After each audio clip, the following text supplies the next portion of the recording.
तो मैं एक बार फिर से उपस्थित हूँ अपनी एक और नई कथा के साथ। तो शिव पुराण सीरीज से आज हम बात करेंगे ब्रह्मा जी के मानस पुत्र जो अलग अलग ऋषि हुए थे। तो उनमें से एक ऋषि के बारे में हम बात करेंगे और उनका नाम है अगस्त मुनि। अगस्त मुनि सप्त ऋषियों में से भी एक मुनि माने जाते हैं, एक ऋषि माने जाते हैं, जो कि सप्त ऋषि में जो 7 ऋषि होते हैं उनमें से एक ऋषि अगस्त मुनि हैं, जो जिन्होंने काफ़ी सारे मंत्रों का निर्माण किया। और ऐसी पुराणों में मान्यता है और लेख भी है कि अगस्त मुनि जो हैं वो वशिष्ठ मुनि के बड़े भाई कहलाते हैं, बड़े भ्राता कहलाते हैं। जैसा कि हम सभी जानते हैं कि वशिष्ठ मुनि या वशिष्ठ ऋषि जो हैं भगवान राम के और उनके कुल गुरु थे, जिन्होंने भगवान राम को गुरुकुल में शिक्षा दी थी। तो अगस्त मुनि और वशिष्ठ मुनि के जन्म के बारे में एक छोटी सी घटना है या कथा है, जिनके बारे में पुराणों में लिखा है। मित्र और वरुण देवता, दो देवता हुआ करते थे। जैसा हम सभी जानते हैं, वरुण देवता मतलब जल के देवता। उनके अमोघ तेज को एक कलश में या कुंभ में रखा गया था, जिससे अगस्त मुनि का जन्म हुआ था और उसी के साथ वशिष्ठ मुनि का जन्म हुआ था। तो उसके पीछे कथा ऐसी है, देवता इंद्र के सभा में बड़ी अच्छी अच्छी सुंदर सुंदर अप्सराएं हुआ करती थी। उनमें से एक अप्सरा का नाम था उर्वशी। एक बार एक यज्ञ चल रहा था, एक बहुत सुंदर यज्ञ किया जा रहा था। उस यज्ञ में मित्र और वरुण भी गए हुए थे और वहाँ पर उन्होंने उर्वशी को देख लिया।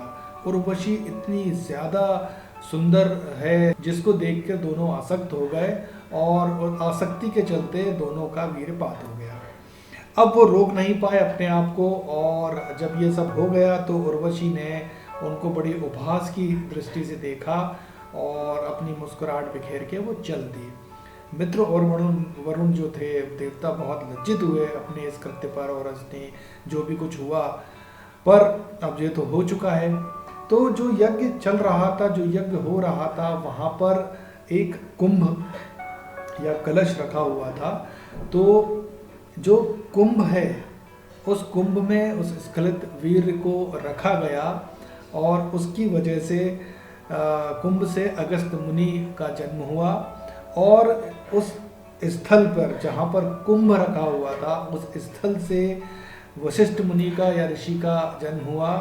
और उस कुंभ में या उसके आसपास जो जल था, उस जल से मत्स्य मतलब एक मछली का निर्माण हुआ, जन्म हुआ।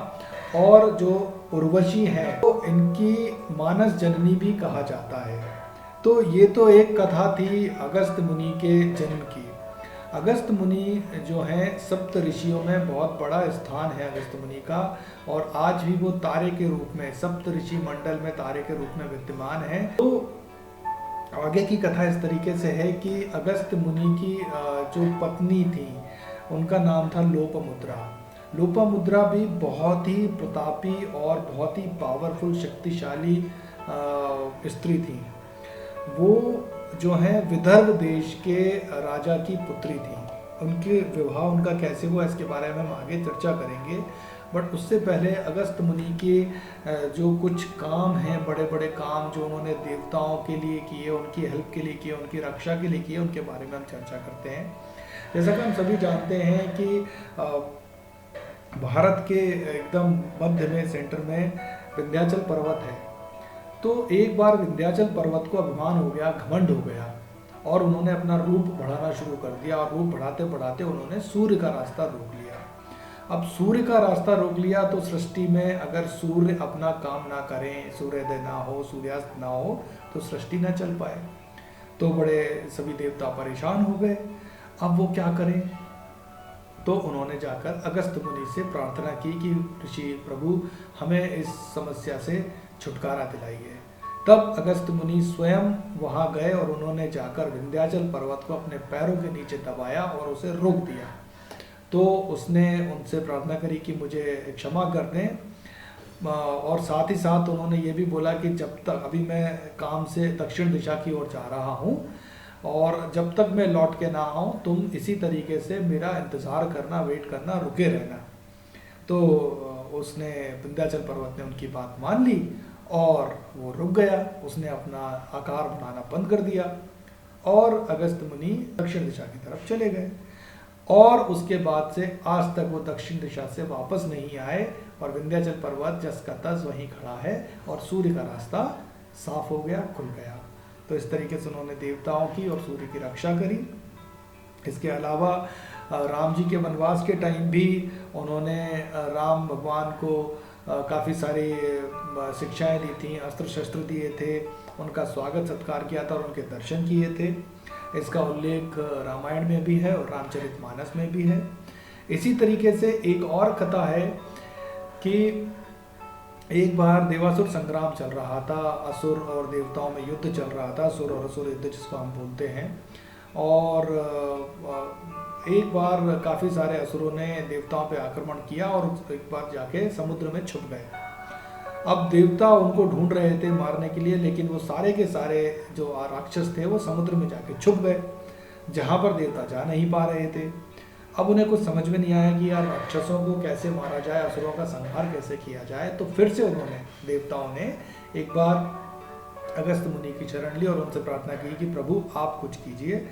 तो उन्होंने कहा कि ठीक है, मैं आपकी रक्षा के लिए समुद्र को ही पी जाता हूँ।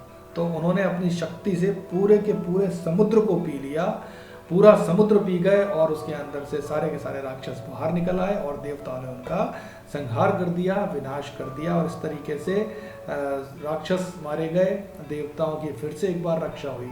तो इतने महान थे अगस्त मुनि, इतनी महान उनकी गाथा है और इतने शक्तिशाली थे अगस्त मुनि। इसी तरीके से आगे भी बहुत सारी कथाएं हैं अगस्त मुनि के बारे में और उसके बारे में हम आगे भी चर्चा करते रहेंगे। अब तब तक के लिए इतना ही, और आगे की जानकारी के लिए आप मेरा चैनल देखते रहें और आपको इन्फॉर्मेशन मिलती रहेंगी। चैनल को सब्सक्राइब करें तो आपको नोटिफिकेशंस और अपडेट्स आते रहेंगे। तो तब तक के लिए नमस्कार, धन्यवाद।